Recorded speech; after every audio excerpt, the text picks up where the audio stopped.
téléspectateurs de ITV asalaamaaleykum ñu ngi leen di nuyu bu baax amaat mbégte ànd ak yéen ci ganu matinal bi comme ni ñuy baaxoo di leen ci gunge du lundi au vendredi saa bu ne bu heure bi jotee tey ñu am mbégte bu baax dalal major Alioune Kandji major de gendarmerie à la retraite ñu war a waxtaanee li nga xamante ni moom moo di maintien de l'ordre rawatina ci jamono yi nga xamante ni ci la ñu toll waxtaanee tolluwaayu ñi nga xamante ni ñoom ñoo di takk der yi ak souvent kàddu yi ñuy jël di koy teg ci seen kaw ñoom itam seen jëfin ci bu ñu nekkee ci li nga xamante ni moom moo di terrain bi daañu ko waxtaanee ñëw itam ci rapport présidentiel bi nga xamante ni mën nañ ni moom moo suuxat loolu lépp ana nen la ñu ko mën a jàngatee ñu ànd ci ak moom major ñu ngi lay nuyu bu baax am mbégte dalal la ci ganu matinal bi. mooy Mouhamed ñu ngi lay fay di kontaan ci matinal bi ñëw fii seen rajo. et puis ñu ngi kontaan aussi ci ni dëkk bi ñu bari jóge di artu dëkk bi di jéem a def ay médiation ak di wax lu rafet ak lu baax am na nit ñu baax ñu fi nekk ñoo xam ne ñu ngi doxal loolu. donc espérons que bu ñu waxtaanee ba pare citoyens yu bari dañ am lu ñu xam surtout ci maintien de l'ordre et puis mu nekk loo xam ne dana tax. surtout étudiants yi ak ndaw yi xam fu ñuy teg seen tànk ci manifestation yi. waaw étudiants yi ak ndaw ñi gis nañu ni dinañu sonn lool bu yenn manifestation yi di am souvent bakkan di ci rot on parle ci takk der yi nga xamante ni génnee nañu sox dóor ñi ne bal réel lu ci mënti am dina am limu doomi aadama yu ciy ñàkk seen bakkan loolu lan moo koy expliquer ci bu manifestation amee. xam nga bu manifestation amee fii ni manifestation politique la ñuy def. te bu ñuy def manifestation politique ñiy manifester dafa am objectif koo xam ne ñoom dañ koy bëgg a atteindre et à tout prix dañ koy bëgg a atteindre léegi ñoom mécanisme yi ñuy def seen biir ak démarche yi ñuy adopter seen biir ak violence bi ñuy utiliser seen biir c'est la plupart du temps c'est secret parce que ñoom dañuy sol civil ànd ak manifestants yi ñoom dañu am ay objectifs yoo xam ne la foule du ko am foule bi dañ leen di jox benn psychologie commune boo xam ne ñoom ñëpp benn psychologie la ñu yor soo xoolee mouvement kii manifestation bu amee ñi nga xam ne ñooy manifester bu ñu ñoo yëkkatindoo seeni loxo ñoo yooxoondoo ñooy waxandoo parce que en un moment seen intelligence seen cognitif seen réaction dañ koy téléguider loolu mooy psychologie des foules dañ leen di téléguider ba nga xam ne ñoom du ñu ànd ak dañu mel ne ñu xabtal du ñu ànd ak seen sago donc la plupart temps da ngay gis cas yu mel ne am mais cas yi bu amee ñoom dañuy profiter chaque fois di ko jéem a jëñ force de sécurité mais ça ne passera pas parce que du mënta nekk les forces de sécurité au maintien de l'ordre dafa am ñetti théorie. yan théorie. théorie yu njëkk yi mooy service d'ordre la maintien de l'ordre et rétablissement de l'ordre. yooyu bu ci nekk lu muy tekki. bu service d'ordre mooy ful calme fête foraine et tout ça nga xam ne y a aucun problème comme match football wala concert. maintien de l'ordre mooy ful yi nga xam ne dañuy dem ba mu yàgg comme meeting boo xam ne mën na dem ba mu yàgg mu changer nature nekk violent mu am violence nangam ñu def maintenir ordre pour du dem ba affaire yi pare. rétablissement de l'ordre nag mooy comme ni gars yi def nga xam ne dañuy ñëw fekk ñoom ñu troubler ordre public bi yàq fonctionnement la liberté d'aller et de venir c'est entrave à la liberté du travail. éventuellement ak ay destruction de biens appartenant à autrui destruction de biens publics ak ay violences physiques sur les personnes éventuellement mais fekk trouble généralisé ñu def rétablissement de l'ordre le régime juridique de l'autre côté mooy fonctionnement force de sécurité yi day am réquisition générale réquisition particulière réquisition spéciale la réquisition générale c'est le fait de sortir les hommes ñëw ñu def service d'ordre comme ni ma la ko ñëw la réquisition particulière c'est qu'on y a des risques de troubles et tout les hommes sortent avec des moyens autres et utilisent les moyens qu'ils ont ce qu'on appelle les grenades lacrymogènes et autres. Il y a la réquisition spéciale qui peut stipuler ce qu'on appelle l'usage des armes sur le plan juridique moo tax ñu ne l'usage des armes au maintien de l'ordre moo tax ñu naan l'ordre de la loi et le commandement de l'autorité légitime mooy la réquisition spéciale bi nga xam ne day autoriser l'usage des armes c'est comme la peine de mort celui qui exécute la personne condamnée n'est pas poursuivi pour homicide ni pour meurtre ni pour assassinat. mais kañ la ñu war a utiliser. waaw loolu c'est-à-dire c'est dans les cas d'une réquisition spéciale. moo tax quand nous allons au maintien de l'ordre le commandement les officiers à la police les commissaires autres veillent à ce que les hommes ne détiennent en compte que des moyens pour le maintien de l'ordre. Ils ne partent pas en guerre pour doter les gens de munitions hautes. Mais cependant, au maintien de l'ordre, il faut que les gens aient des munitions aussi pour se protéger contre les agressions parce que actuellement la violence qui c'est ci wolof s'il vous plaît. waaw violence bi nga xam ne moom la ñu utiliser ci maintien de l'ordre bi du violence maintien de l'ordre tout court. violence lan waaw violence bi ngay gis ni ay violence la yoo xam ne c'est comme des violences de rébellion ou de révolte ou de guerre même larvée armée. Parce que on a vu des policiers sortir de chez eux qu'on a délogés chez eux qu'on a frappé et nous avons vu les vidéos. Est-ce que les Sénégalais ont dit les gendarmes n'ont pas tiré, les policiers n'ont tiré sur personne parce que ça ne veut pas dire que pourtant des images les images c'est tout le temps les images sont sculptées, chacun peut faire ce qu'il veut mais c'est-à-dire il faut que les Sénégalais, les étudiants et les élèves et les parents sachent que les gendarmes et les policiers ont dañu am droit tirer ci circonstances yoo xam ne loi bi da ko définir mu am bi mu njëkk a définir mooy ci ce qu'on appelle les faits justificatifs bi dana lors de la loi le commandement de l'autorité légitime moom lañ ko wax ci nasaraan beneen muy légitime défense bi ngay dégg kooku la légitime défense mooy le fait que de se défendre contre une attaque loo xam ne agression mooy ñuy song la yow say bien ci et tout de suite et illégalement ci dul dëgg yow it nga réagir ci saa si ak proportionnellement proportionnellement moo ci am solo la proportionnalité dans les forces de sécurité et de défense qui sont structurées institutionnalisées c'est des armes qu'ils détiennent qui sont la proportionnalité amuñu cours même si bu dee kii xeer la yor non pas du tout duñ def ci xeer boo sànnee xeer doo am ak ñoom benn problème c'est-à-dire là c'est pour vous dire l'aspect l'environnement. Oui. Mais nous savons, nous sommes des professionnels, de grands professionnels sur les histoires de maintien de l'ordre en matière politique. Xam nañ la démarche, la susceptibilité de commettre des crimes dans les histoires de politique, nous on sait comment la psychologie, on sait les causes. Lan mooy cause yi. Mais c'est l'intérêt de troubler l'ordre public. Qui a intérêt à ce que des enfants meurent et des étudiants? C'est pas l'État, c'est l'opposition qui a intérêt à ça. Ah oui? Ah oui, c'est les oppositions qui ont intérêt à ce que des gens se meurent. Il faut que loolu mu clair ci politique. Il faut que population sénégalaise jàng psychologie boobu. Lan moo tax nga ni opposition bi ñoo am plus intérêt que ay xale day digal l'État. mais il est prévisible. ñun ñi nga xam dañ jàng loolu def le système dañ ñu ko jàngal bañ xam ko. Nous on est conscient que tant que les gosses sortiront et les étudiants mais il y aura les mêmes cas et puis vous avez vu non d'une manière simultanée chaque fois c'est le même tempo. bu doon rek dëgg la bu doon force de sécurité am na ci benn responsabilité bu kenn di génn ci maintien d'ordre sax du ñu yóbbu fetal parce que les forces de sécurité leur intention n'est jamais de tirer sur qui que ce soit. Mais chaque fois bu voyee rek tuy kenn daanu na ñu ne force de sécurité ça passe pas. Vous savez les 9 millimètres. Oui. C'est partout que les gens les détiennent da ngay dem Chéro léegi jënd ko man mën naa ko jënd avant midi indi. Les 762 rifleurs là existent dans les rébellions en Casamance et risquent la prolifération des armes. De petit calibre comme de gros calibre existe au Sénégal et que au maintien de l'ordre les forces de police et de gendarmerie ont pris toutes leurs dispositions pour ces genres de phénomènes là que vous évoquez. La mort des étudiants on sait, la mort des hommes on sait et c'est une manière récurrente comme le disait Locard. À qui profite le crime? À qui profite le crime? Il faut qu'on aille vers ça et qu'on enquête vers ça aussi. Mais dire que c'est trop facile mais néanmoins les forces de sécurité ak défense muy gendarmerie police mais boo demee exercer ñoom violence boo xam ne ils ne peuvent se défendre outre que par l'usage des armes ils en usent c'est prévu par le code pénal et c'est prévu par les décrets qui accompagnent le fonctionnement. Mais yenn saa yi est-ce que duñ ci abuser. jamais monsieur j'ai fait 36 ans de carrière. On n'en abuse jamais et c'est prévu c'est bien organisé avant de sortir dans les casernes comme partout. Et au maintien de l'ordre, même les chefs prévoient ça, font l'inspection des armes avant qu'on ne sorte. Parce qu'au Sénégal, les gens et les policiers savent qu'il y a des forces tapis dans l'ombre qui ne cherchent que ces mécanismes-là. C'est clair, on sait. Donc il ne faut pas qu'ils se réveillent un matin, que les gens meurent dans les maintiens de l'ordre et qu'ils disent ça. Leur objectif et leur vision, c'est ce qui sont... Comme il y a une race des miracles, on n'accuse personne, mais on sait que la mort de ces enfants et autres là n'est pas imputable aux forces de sécurité. Et même si bu ñu gisee ñi nekk sur le terrain gis fait yi nu muy demee, même si on a des images, on a des vidéos. Vous savez, les images et les vidéos peuvent être modifiées et c'est pas une preuve tangible en droit. De secondo, c'est des gens qui tirent des grenades. Quand tu entends la détonation au maintien de l'ordre et quelqu'un tombe, c'est ce qu'ils le font. Ils ont des mécanismes et d'une intelligence. Parce que nous, on avait ce cas-là lorsque les gens se manifestaient contre Abdoulaye Wade. Les manifestations là pour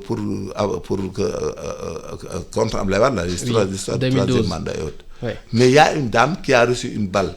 Ouais. Mais quand on a vu les trajectoires c'était à l'arrière et la balle était oblique. ci wolof maanaam. ma ne benn jigéen boo xam ne fii ci place de l'Obélisque. ba tànk bal la jot ci tànk bi. ci gannaaw la ko jotee te ñu ngi jàkkaarloo nag gendarme yi ak. ça veut dire quoi. mais ci gannaaw ci biir foule bi lañ ko jamee. ci biir foule et puis bal bi dafa oblique. bal bi dafa wàcc dafa oblique. cela veut dire que kon wàcc dafa ñëw ba tànk bi ne ko tuy mu wàcc. donc pour que Sénégalais yi conscient mais on ne peut pas accepter que affaire politique que les instituteurs que des personnes di obligé ñuy fexe di génne ay gone élèves. gis nga benn élève bu benn professeur bàyyi mu génn ci biti di manifester dañoo war a jàpp professeur boobu wala maître boobu dañ ko war a arrêter. secondo étudiants yi dafa mel ni amuñu fayda amuñu seen bopp. voilà que da ngay gis benn xale boo xam ne mais liñ leen di dig ak liñ leen di dugal moo dul seen rôle wax dëgg gi mooy loolu étudiants sénégalais yi ñooy bàyyi di manifester dans des affaires politiques ay constitutionnelles c'est pas leur problème parce que c'est pas leur époque ni leur âge. amee ci lañ bokk non bokkuñu ci. seen bokk mooy dem jàngi la preuve en est que voilà ñu ngi nii mënuñoo jàngi te lépp li ñu bañ a mën a jàngi ñoom ñoo ko def. ñooy yàq ñoom kese mais yow man ñoo koy yàq. monsieur nee naa 36 ans laa def. de gendarmerie. yoroon état-major yi xam renseignement xam ni muy demee je suis expert dans les investigations. mais bu weesoo rey yi ñu gis également violence bi nga xamante ne ñu ngi koy exercer ci manifestants yi. loolu moom duñu ko weddi ak bi ñuy exercer ci force de sécurité yi fu ñu ko teg. violence bi ñuy exercer ci force de sécurité fu ñu ko teg. yow des forces de sécurité toi tu es en porte-à-faux avec la loi nga ñëw di lakk di détruire les biens d'autrui les biens publics di yàq les biens privés des gens qui te dépassent seen oto nga di ko lakk ba fañ ko teg ça déjà loolu ça nécessite la légitime défense man boo ñëwoon di lakk sama oto tey dama lay fetal du ma bàyyi kenn lakk sama oto pour jéem a lakk sama oto ma fetal la parce que c'est la légitime défense qui le dénonce qui le stipule et qui le définit et qui donne les conditions dans lesquelles la légitime défense doit être faite. Il faut qu'on éduque les Sénégalais gisoo fi benn tubaab wala benn réew en Afrique léegi boo xam ne da ngay maintien loolu day am nga fekk benn femme bu leb ci banque bi oto 10 millions 20 millions nga dajeeg moom naan ko magu yër te xamoo sax fu mu jóge nga xam ne dafa jàng mais j'ai vu une femme démb bu nekk victime de ça. lépp banque oto ñu lakk ko gis ko mu toilette dem doomu koo xam ne mu ngi dëkk fële ay géejaway jàng amul ku ko dimbale yaayam di jaay géej di jaay jën ba mu jënd oto Sénégalais yi di ko lakk fu ñu ko teg bu ñu la gisee sax léegi nga sol costume ñu yaakaar ne mais c'est du n'importe quoi. mais loolu aussi mënul expliquer. mooy violence bi mais non attendez monsieur là xam ne fii dañu ce que nous avons laissé au Sénégal la xewi na léegi. mënuñu jël des budgets pendant 5 ans di ko investir ay nit am intention politique ñëw di ko détruire. il faut qu'on arrête ça. mais politique boobu aussi bu ñu fàtte ni moom mooy cause. manifestation non c'est pas la cause. ici il y a aucune cause logique. mais major non dama ne fii Sénégal. amul lu ñu la fi mën a wax lu dul bëgg a falu tontine moo fi nekk boo gisee ordre bi déjà le nombre et la variété des opposants au Sénégal tu sais que nous sommes mal barrés nous sommes mal fourrés parce que c'est des gens qui n'ont pas de projet à vous dire tout leur projet c'est des mécanismes de venir de partager d'alliances hybrides et qui alliance hybride yoo xam ne amuñu benn pudeur amuñu benn décence les gens entrent et sortent partout et chacun parle sans pudeur amuñu coloré amuñu réserve. là je pense que politique yi ngay waxal. non moom laay waxal c'est-à-dire li ñuy dugal xale yi di utiliser nit ñi ak mécanisme yi du dara lu dul seen propre intérêt maa la jàppale woon ak maa la nangam il faut lutter contre xam nga pourquoi lutter contre. c'est parce que les populations sénégalaises xale yi génn di manifester ak yooyu ñoo amul fayda. mais major non xale yi amuñu fayda xamul tax xale yi amul fayda. xale yi lu tax amuñu fayda man du ma nekk élève bu war a defi bac man di compromettre sama njàng ba am bac. ëllëg tu seras parmi ces aigris là les gens qui ont échoué laa nekk fii gis nga élèves sénégalais yi étudiants sénégalais yi ils n'ont pas pris en compte leur destin te je le jure danañ egg bëccëg yoo xam ne ku ci toog ci pet dans 5 ans da nga ne yow Mouhamed mosoo grève mosoo toj mosoo sànni xeer. mais justement parce que seen destin moo menacé wu moo tax ñuy wàcc ñuy wàcc ci kii bi entre nous cette génération là. mais yéen seen génération même cette génération là Mohamed attendez wax ma fa bi ngay def bac est-ce que ñaar yoon nga def bac wala ñetti yoon. non nañ dama expliqué rek exemple laa la je te donne xam nga l'exemple est pédagogique. c'est-à-dire bi ngay jàng da ngaa toog jàng am sa bac. ñëw dem say concours dem jàng bi ñuy jàng fii bi ngay def sa élève bu sesti yeeg yooyu mais on sait que tu as bien appris tu es brillant tu n'as pas eu le temps de gréver xam nga lan mooy problème bi on ne peut pas accepter que des professeurs ay instituteurs wala sa nijaay wala koo dëkkandool ñëw daal da ngeen génn xale yi da ngeen génn nangam chaque fois ces enfants se blessent il inhale. L'enfant est dans un processus de croissance. xam nga la croissance se finit à l'âge de 20 ans. Croissance su nit 20 ans la yem. Comment tu peux utiliser des enfants de 12 ans 15 ans 14 ans nga leen di bàyyi ñu dem ci biti di manifester te yow wóor na ne ñii yow ku ci dee sa yoon nekk ci li nga bëgg rek mooy sa projet bi nga xam ne mooy projet avènement ci politique bi ba ki nga àndal falu am lu mu la jox kese moo nekk seen bopp yi. dem nañ ba Sénégal boo defee la lecture de l'opposition au Sénégal. mais da nga xam ne ñii c'est pas des gens yoo xam ne amati nañ capacité intellectuelle. mais nag opposition bi rek ngay attaquer. non pas du tout dafa xam mel ni ñoom nga l'autorité de l'État. l'État c'est une lecture. parce que l'État tu peux lire quand un État marche ñun xam nañu état buy dox am état bu doxul. état bu am abi da nga koy sentir ci administration yi. au Sénégal nous avons de très bonnes administrations bien commandées. Ah oui? avec si. Pourtant on n'en a pas l'impression. Si on a une très bonne administration. li Sénégalais yi di bëgg la benn réew mënut. mooy lan. doo jàng métier doo def dara fu gars yi fu ñu tëddee dënd. nee nañ politique parti nangam parti boo suba bu ma mën naa la wax benn exemple suba bu ma créé woon parti Macky Sall autorisé ma demain matin parti. bu ma meeting danaa am 2000 personnes. et puis sama bureau bi may def secrétaire général yeeg gars yeeg nangam daay major mën naa am li mën na am li. c'est-à-dire. mais ça nag politique yi ñoom ñoo ko def ci xelu problème bi nekk oui mooy mécanisme bi pouvoir comme opposition moo ci indi xam nga moo tax ma ne le maintien de l'ordre au Sénégal dafa bien encadré moi je suis formateur dans ça man damay jàngale les infractions commises par les forces de sécurité au maintien de l'ordre et les infractions commises par les manifestants au maintien de l'ordre je connais tout ce mécanisme je maîtrise entièrement mécanisme yi ñuy utiliser arme au maintien de l'ordre les conditions la forme comme le fond dama ko xam.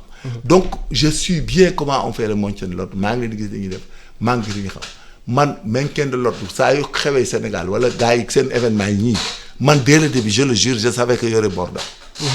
dès le début non sa gars yi dañuy tirer dès le début je savais que y aurait bordel. li may xam naa ko xam ne waa force de sécurité xam nañ li ma xam. mais ñoom c'est pas ils s'expliquent pas c'est pas leur problème parce que si des étudiants sortent. Des élèves sortent ñoom ils lancent leur grenade lacrymogène ils marchent en vague de refoulement ah ils tirent à balles non réelles. pas du tout ils tirent pas ils savent qu'ils n'ont pas tiré le reste c'est pas le problème ils vont enquêter celui qui meurt après mais on va chercher qui a l'intérêt de le tuer c'est tout mais on en a vu tout le temps gis nañ ko dem nañ ci benn dëkk boo xam ne mu ngi tuddoon xam nga naka di la dans le Saloum mais dañu ñëw guddi benn waaye tiir ñu bal ba pare rey ci ñaari nit ci population ba pare tiir ñu ay bal ñun ci oto bi mais bi ñu xëyee le matin dañoo wax seen wax naan gendarme on tiré. mais ça date de plus de 30 ans mais on l'a arrêté après dañ ko xam dañ ko dénoncé. c'est affaire politique yi la woon. damay wax yëgal ne opposition bi ak population bi la gendarmerie et la police dañu am professionnalisme. et puis les mécanismes là qui font yi nga xam ne ñoo commencé am nii xale yi di ci dee ak étudiants yi ça ne nous intrigue pas parce que on sait les causes et puis on a la capacité d'évaluer. Comment ça a été fait où ça a été fait sauf que qu'on ne puisse pas xam kan moo ko def. mais ñun xam nañu on a des gens en balistique on a les douilles bu ñu amee bal xam nañ ko force yi ñuy àndal ñun bu ñuy dem maintien de l'ordre dañ ku ci war a yor bal réel. dañuy xam 5 yi ñu lay jox wala 10 dañ koy compter xam ko donc ku ci tirer sax chef am parce que et puis la police et la gendarmerie on la conscience et la morale et l'éthique boo amoon incident de tir. même nit bu juumoon tey bal bi tàkk dañuy taxaw ne la kii dañoo juum bal bi tàkk. muy un fait boo xam ne c'est dans le cadre du service. mais néanmoins étudiants yi ak élèves yi ku leen gëmloo ne vous avez le droit di violenter un policier pour rey ko wala gendarme pour rey ko ils tireront sur vous lorsque les installations ni ma koy répéter lorsque les violences sont telles qu'elles ne puissent être vaincues autre que par l'usage des armes on en use et je les exhorte. ça c'est grave hein. man non c'est la loi. mais si on laisse le commandant de la gendarmerie le commissaire de police ay nit ñëw rey ko ban loi la. ak formation bi ñu am non amul on s'en fiche de la dimension bi ñu am yëpp bu ñu mënul maintenir bu ñu mënul def maintien de l'ordre alors que bakkan du si rot 5000 personnes ça veut dire que c'est grave 5000 personnes ànd ak un téméraire. boo xam ne day ñëw di jéem a rey commandant police bi wala dàngam bi ils n'ont qu'à manifester brûler. mais ces gosses là souvent du ñëw ak bëgg-bëggu rey nit. xam nga rey nit. c'est une circonstance. ñoom seen bopp génne policier ci kër égal quoi man policier boobu bu doon ko mel ni man armée wala policier bu armée wala gendarme yi armée nekk seen kër nga fëgg kër gi naan day génn mais il vous tue tous il va tuer 20 30 xam nga lan ngay jàngal population. le comportement régalien d'un citoyen mënuñoo nangu fii ñuy insister nit ñi naan opposez-vous di panel yi vous avez vu ils demandent à attaquer les policiers attaquer les gendarmes tout de suite hors de vernacle et de n'importe quoi di essayer naan violenter ay policiers et gendarmes ça va arrêter et ça va cesser c'est-à-dire il faut que ñoom ñu def seen xel ne ñii dañoo jàng am ay institutions am des pouvoirs que leur confère la loi de faire le maintien de l'ordre de se dire jaaral nii nga jaar nii arrêtez vous arrêtez mais yaakaar na dañ leen di bàyyi nii nga dem di rey ay policiers di rey ay gendarmerie détruire le matériel là ils se trompent. mais ñoom aussi seen formation nekk ay criminels en puissance. non ma ne xam nga lan mooy problème Sénégal. oui cette opposition a formé des criminels loolu lay dëgg bi. pourquoi toujours l'opposition mais non c'est la vérité c'est constaté dans les panels c'est constaté dans l'informatique et c'est constaté tout. léegi nag ce que je dis man je parle aux étudiants et aux élèves. oui c'est rebuffé de la société là. ñi nga xam ne dañuy dugg ci circonstances politiques yi ak yooyu pour faire leur méfait pour être pour di gaañ di sàcc di labaj. man li may waxal c'est étudiant lay waxal ak élève gis nga élève place am du sur la voie publique élève day xëy ndeyam ko bàyyam dem jàngi les parents d'élèves dans les quartiers là ils imposent aux écoles privées comme publiques que ku ci dem ci école bi professeur bi wala gars yi bañ a jàng di débrayer élèves yi nga fexe ba repérer ñooñu tu les renvoies définitivement de l'école muy des étudiants un étudiant ce qui l'intéresse c'est son curriculum le curriculum de l'école c'est-à-dire avoir des modules l'université s'ouvre à temps un nombre de professeurs bu normal on leur paye les bourses et leur alimentation subventionnée ils sont logés ils essaient d'apprendre maintenant comment un étudiant peut avoir une horde de 200 opposants yéen étudiants ngeen divisé wu en 200 groupes ku nekk di topp kenn et vous voulez avoir raison mais c'est pas possible. étudiants yi dafa mel ni li ñuy jàng je suis désolé Mohamed mais ñun on se demande si nous avons des étudiants ou bien des étudiants quoi c'est-à-dire.